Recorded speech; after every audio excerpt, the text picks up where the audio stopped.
और लगाने के लिए सर कितनी हाइट अच्छी है किसी भी पौधे की अगर हम बात करें तो, क्योंकि अक्सर किसानों की सोच है कि भाई साहब 5 फीट का पौधा दे दो, 6 फीट का दे दो, तो वो कहाँ तक सही है?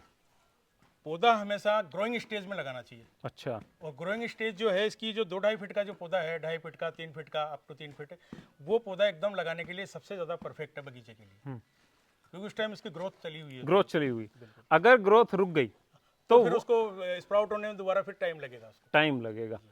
सर दूसरा, उसकी जो जड़ें हैं वो भी बिल्कुल, अब जो आप पॉली बैग ले रहे हैं सर, इतना बड़ा लेने का कारण? इसका कारण ये है कि ताकि ये जो हमारा जो रूट स्टॉक है, ये रूट स्टॉक की डेवलप अच्छी हो। ये अगर अच्छी डेवलप होगी तो हमारा जो साइन है वो भी मजबूत होगा और वो भी इसका डेवलपमेंट अच्छा होगा। सर जो साइन ली जाती है, अक्सर जो कहते हैं कि भाई कितना पुराना पौधा हो और वो कैसा हो, स्वस्थ हो, रोगीला हो, किसी से भी ले सकते हैं, तो इसमें क्या कुछ है जो आपने, क्योंकि इतना लंबा आपका अनुभव है, तो ये बताइए कि पौधे की जो साइन लेते हैं उसमें हमें क्या क्या ध्यान रखना है कि कैसे पौधे साइन ले, वैरायटी, पौधे की उम्र, रोग, ये हम क्या क्या सावधानी रखें?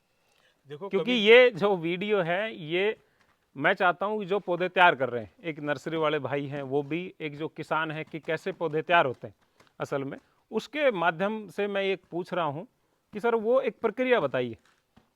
देखो, ये जो सबसे पहले तो हमें रूट स्टॉक का चयन करना चाहिए, रूट स्टॉक किस प्रकार का होना चाहिए। ठीक है। हम काफी मात्रा में रूट स्टॉक तैयार करते हैं, लेकिन जिस रूट स्टॉक की साइज हमारी जो उंगली के बराबर, पेंसिल से थोड़ी सी मोटी होनी चाहिए, उसके बराबर अगर रूट स्टॉक हो जाता है, उसके ब्राउनिंग, उसकी जो स्किन हो जाती है, हाँ। तब मान के चलें कि ये ग्राफ्टिंग के लिए तैयार हो गया। ठीक है। ग्राफ्टिंग का महीना वैसे तो जनवरी से चालू हो जाता है, लेकिन हमें फरवरी का महीना ज़्यादा सूटेबल लगता है, ताकि उस टाइम क्या है, थोड़ा सा टेम्परेचर बढ़ जाता है, थोड़ा सा बढ़ने, हाँ, यानी कि उसमें फुटान की संभावना ज़्यादा होती है। तो और हमें साइन का, ऐसी का चयन करना चाहिए, इस प्रकार के पौधे का चयन करना चाहिए जो फ्रूटिंग अच्छी दे रहा हो। हालांकि हमको फ्रूटिंग लेनी नहीं है उसमें से, लेकिन फ्रूटिंग दे रहा हो, ताकि हमको उसका फ्रूट का भी पता हो कि किस साइज। यानी कि मदर प्लांट हमें तभी चयन करना है, तब एक दो बार उसकी हम अच्छे से फ्रूटिंग देख लें, 2-3 साल तक, और या 4 साल तक टाइम बढ़ भी सकता है अगर हमें अच्छा रिजल्ट नहीं मिल रहा है, उसके बाद फिर हम उसके साइन लें।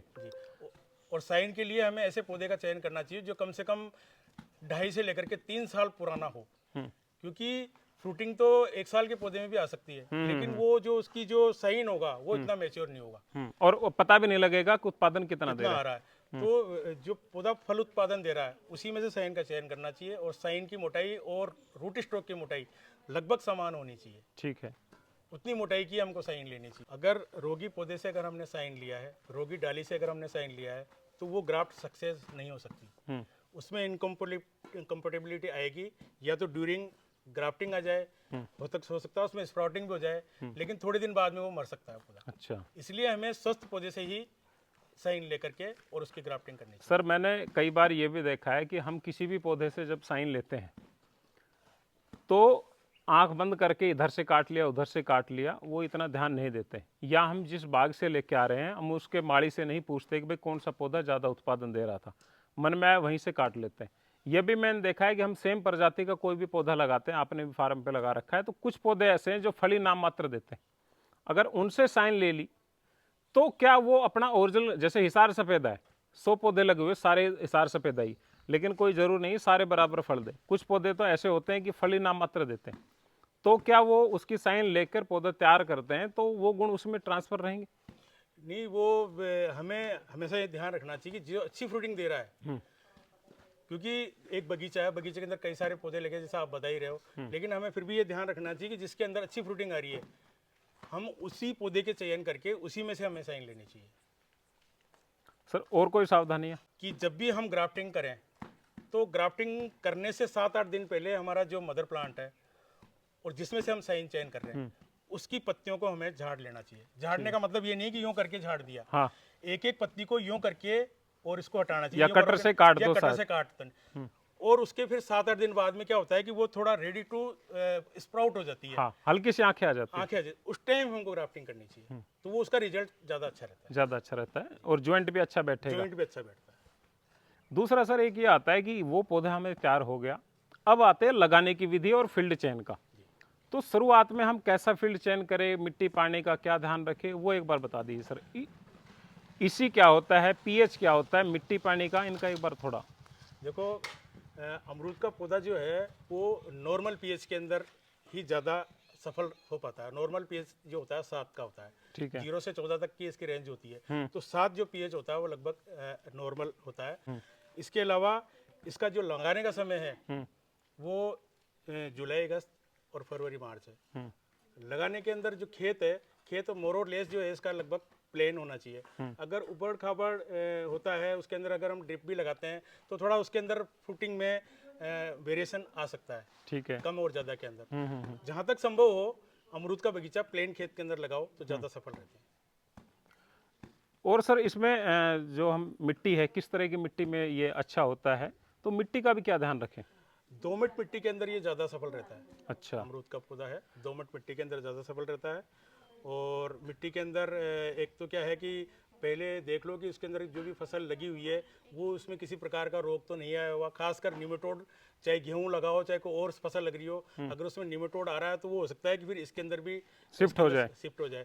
इसलिए हमें देखना चाहिए प्रीवियस क्रॉप के अंदर स्थिति क्या थी। अगर वो उसकी प्रोडक्टिविटी अच्छी है प्रीवियस क्रॉप की, चाहे कोई सी भी क्रॉप रही हो, तो ये मान के चलते हैं कि और मिट्टी भी अगर 7 का पीएच है, 7 के आसपास का, 7 7.5 का, और पानी भी ठीक है, तो फिर इसकी लगने की संभावना ज़्यादा अच्छी रहती है। सर इसमें हम कौन सी ऐसी जगह है जहाँ पर इसको ना लगाएं? एक तो क्या है कि सैंडी सोइल जो होती है, बालू मिट्टी। बालू मिट्टी के अंदर अगर हम इसको लगाते हैं तो वहाँ पर अगर मान लो किसी भी प्रकार से अगर निमेटोड का प्रवेश हो गया तो वो फिर बहुत ही जल्दी खेत के अंदर फैलता है।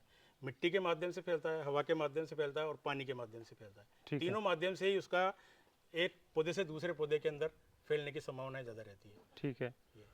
और दूसरा सर, इसको कहाँ कहाँ ऐसा कोई अपना देश का जो क्षेत्र है कि वैसे तो पूरे भारत में इसको लगा सकते हैं, लेकिन कौन कौन से हम क्षेत्र को छोड़ दिया जाए, गर्मी सर्दी ऐसा कुछ? वैसे तो अमरूद बहुत इतना हार्डी प्लांट है कि हम अगर राजस्थान के अगर पॉइंट ऑफ व्यू से बात करें तो आप जैसे भरतपुर का इलाका, भरतपुर से लेकर के और उदयपुर तक इसकी जो बेल्ट है, ये पूरी बेल्ट जो है अमरूद ग्रोइंग बेल्ट है। इसके अंदर पूरी बेल्ट के अंदर अमरूद लगा सकते हैं और लग भी रहा है और अब बहुत अच्छी ग्रोथ भी दे रहा है। सर आपके हिसाब से अगर हम राजस्थान में लगा रहे हैं जो आप बेल्ट बता रहे हो, कौन कौन सी वैरायटियों का चयन कर सकते हैं? वैरायटी की जहाँ तक बात है, एक तो पुराने ज़माने के अंदर जो वैरायटी थी इलाहाबादी सफ़ेदा और L49, तो L49 बहुत अच्छा चल रहा है। उसके अलावा L49 से ही निकली वैरायटी बर्फ खान, सिलेक्शन उसका, हाँ उसका सिलेक्शन है। तो L49 से जो निकली बर्फ खान है, वो बर्फ खान का जो बेल्ट है पूरा सवाईमाधोपुर से लेकर के और यहाँ कोटा तक फैल गया है। ठीक है। और उसका सबसे बड़ा बेनिफिट ये है कि एक तो क्या है उसका फ्रूट साइज अच्छा होता है, अच्छा बड़ा है, खाने में टेस्टी है, और कम। उसका अलावा जो है ना कीपिंग क्वालिटी उसकी अच्छी है। तो मार्केट के लिए, कमर्शियल ग्रोवर के लिए वो ज़्यादा बेनिफिशियरी है, वैरायटी है। हाँ। उसके अलावा अभी हमने जो 17 वैरायटी लगाई है उसके अंदर से अगर हमने और परफॉर्मेंस के आधार पर देखा जाए तो हिसार सफ़ेदा जो हमने लगाई है और जिन किसानों को हमने दिया है वहाँ उनकी जो परफॉर्मेंस देखी है, किसानों का फीडबैक आया है, वो उसका फ्रूट थोड़ा छोटा ज़रूर है लेकिन उसकी जो है जो टेस्ट है वो बहुत ही अच्छा है, सबको पसंद आ रहा है। सबको पसंद है। यानी कि मिठास के मामले में अगर हम बात करें फ्रूट में, भाई अमरूद में कौन सा मीठा है, तो हम हिसार सफ़ेदा एक नंबर पे, हिसार सफ़ेदा एक नंबर पे। और सर इसकी मांग भी मैंने देखा है काफ़ी वैरायटी के मुकाबले ज़्यादा होती जा रही है। अब जैसे जैसे लोगों को पता चलता जा रहा है, खाते जा रहे हैं, तो वो इसको मांग रहे हैं जी। तो सर एक आम किसान के लिए आपकी ओर से कोई संदेश की वो क्या सावधानियां रखें और कैसे आगे बढ़े? देखो किसान भाइयों, सावधानियां जहाँ तक अमरूद की बात है या कोई से भी पौधे की लगाने की बात है, हमको सबसे पहले देखना चाहिए कि पौधे का चयन हमको बहुत सावधानी से करना चाहिए। आप पौधा कहीं से भी लो, सरकारी नर्सरी से लो, प्राइवेट नर्सरी से लो, लेकिन जहाँ भी विश्वास की नर्सरी है वहाँ से लो, ताकि आपको किस्म का पौधा मिल सके।